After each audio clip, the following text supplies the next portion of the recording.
My name is Ash and I'm a nurse at the Alfred. I didn't always want to become a burns nurse. To be honest, I didn't even know there was a burns unit in Melbourne, let alone Australia. I never really thought about it. It wasn't until I was offered a grad year position on the burns ward that it became an interest of mine.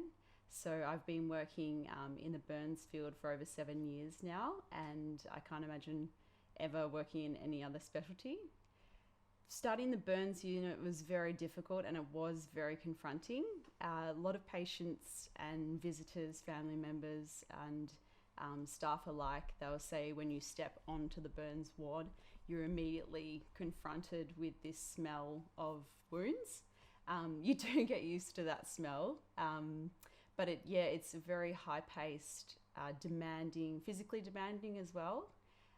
There's a lot of dressings to do, obviously, and dressings can take 4 to 6 hours to do, depending on the extent of the patient's burns.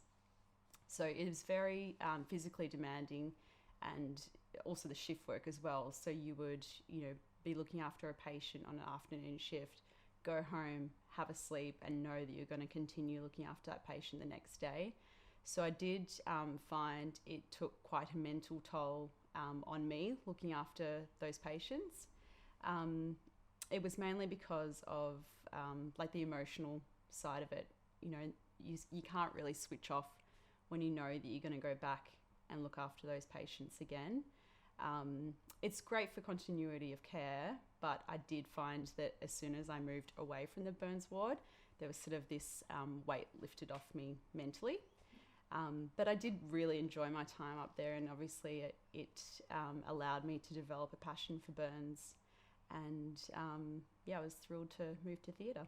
I remember there was one moment where we had personal property in the office, and there was a phone there and it was just ringing, just continuously ringing, and you knew that was someone's family member calling them to see if they're okay. And obviously we can't pick up the phone and say, your so-and-so's on the table getting what different procedure. And you just had to look at it. And it was, it was really emotional that you couldn't sort of relieve you couldn't put their mind at ease and tell them that their, relative was going to be okay. You just had to kind of look at the phone and get on with your job. But it was it was a really emotional day. Frantic police radio calls made moments before James Gargasoulis mowed down dozens of pedestrians have been played to the coroner. Some of the victims' families say officers were complicit in the deaths, failing to arrest the psychotic murderer earlier that day. So the Burke Street terror incident was probably one of the most intense days that I've experienced at work. So I do remember I've got news notifications on my phone, and I remember looking at my phone, I think it was middle of the day, afternoon in the day, and I saw a car had rammed into some people on the street. And you often are driving to work and you'll sort of hear about a house fire or a big accident, and then you come to work and you see that patient on the table, you're treating that patient throughout the day. So I remember seeing that pop up on my phone. I thought, okay, this is going to be pretty serious.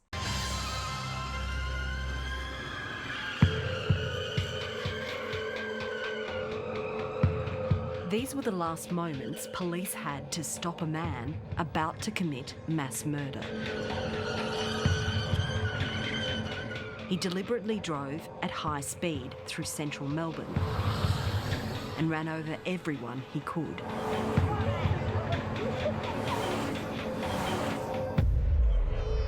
Six people were killed, including a 3-month-old baby and a 10-year-old girl.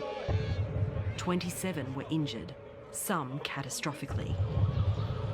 Within a couple of minutes, all of the major hospitals around Victoria had issued what's called a code brown. So it's external emergency, and they basically said, we're full, we're not taking any patients.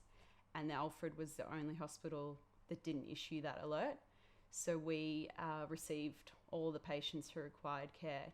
So we had a lot of patients who obviously required orthopedic surgeries. A couple of patients required neurosurgeries. They'd hit their head during the incident. And then we also treated the perpetrator as well. It's a really conflicting moment where you've got a patient in one theatre who's, being treated and might die on the table, and then you've got the perpetrator across the hall, and you have to treat these patients. It doesn't matter what their past is, you have to treat the patients and save their lives.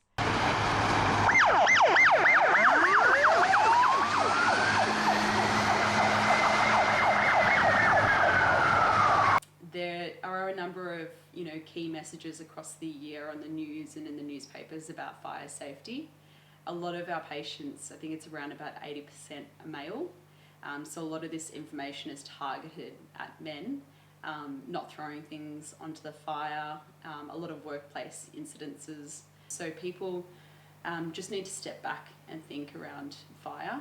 A lot of the females who are admitted to the burns unit often sustain worse burns because they're sort of involved in like cooking accidents, hot oil, those kind of things.